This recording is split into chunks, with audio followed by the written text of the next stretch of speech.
So for 78 years, their exhilarating aerial artistry has made us ooh and ah, hold our breath at every maneuver, and fall in love with naval aviation.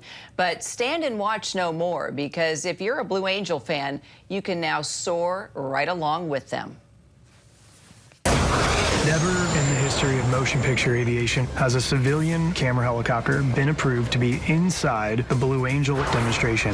We were shooting for IMAX, and so the special rig needed to be used to mount the cameras. We used the Sony Venice 2 cameras and high-speed Phantom cameras. We came up with this idea. Wouldn't it be really cool to see these jets at 1,000 frames a second? Yes, and that was just a 20-second tease of the Blue Angel magic. And the world's premier jet team is now featured in a new documentary that's breaking sound barriers at an IMAX theater near you. And joining us now, one of its executive producers, former Blue Angel pilot, team boss, and decorated naval aviator, Greg Wooldridge. Greg, great to have you on.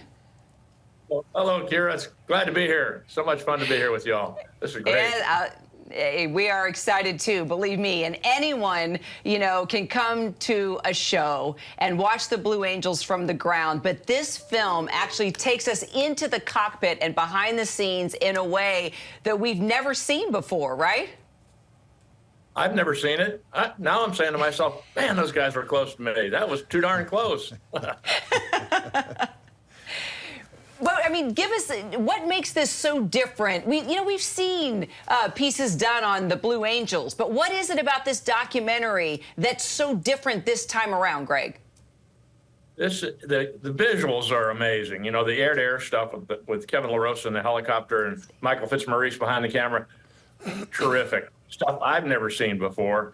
It's as if you watch the cake being baked, and now you get to taste it. You're inside the airplane. You're inside the cockpit. This is stuff that's revolutionary, and the camera speed for the slow motion shots never happened before with the Blues from air to air perspective. Yeah, and Greg, it just takes your heart, your breath away as you watch it. Not everyone understands. Well, I guess you do just looking at them. How demanding the training, the precision, the selection process is that goes into this. And I just want to know what it meant to you to be a Blue Angel pilot and then the boss of the team for 3 seasons. I never expected it to happen. It's humbling when you think of the tall shoulders that the team has stood upon over the years. And I'm just I feel like I'm honored to have had the chance to do it and work with the great people that are selected to the team. I mean, these are, you want to talk about American exceptionalism? Come and see these folks at work. It's pretty cool. Amen to that. Well, since you are an executive producer of this documentary, I have to let you know I was really heartbroken when I discovered that this maneuver you're about to see was left on the cutting room floor, Greg. Here we go.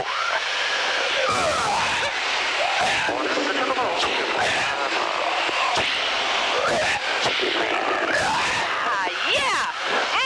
340. One more time. Here we go. You got it. 350. 50. Coming up. Nice job. Come on, Greg. That's the best promotion ever. Okay. All right, good. I got it. Hey, he knows That was too. terrific, Kira. That was awesome. Wow. Okay.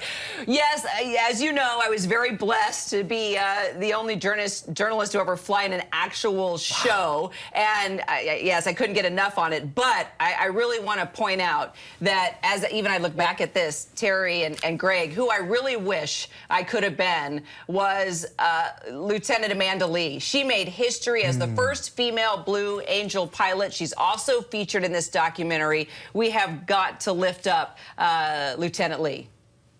Absolutely. Way overdue to have a woman in the formation. Women have been fighter pilots in the Navy for over 40 years. They have the skills, the talent, the drive, and to get Amanda in there is particularly special because she was enlisted. She was enlisted for 8 years and got her commission in the Navy. She did it the hard way and then got her wings and flew the Super Hornet in demonstrations, and now she's on the team, and she is fabulous. I'm so excited about it.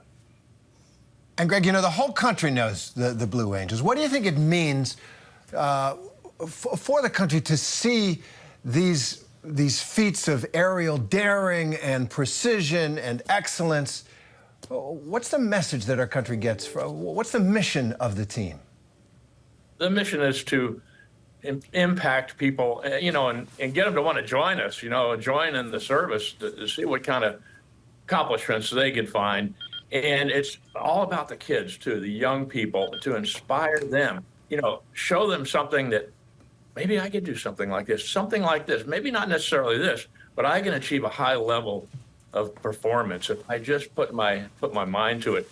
All that comes after they've left the show, of course, but what we do is grab them. We grab them with the action and the excitement.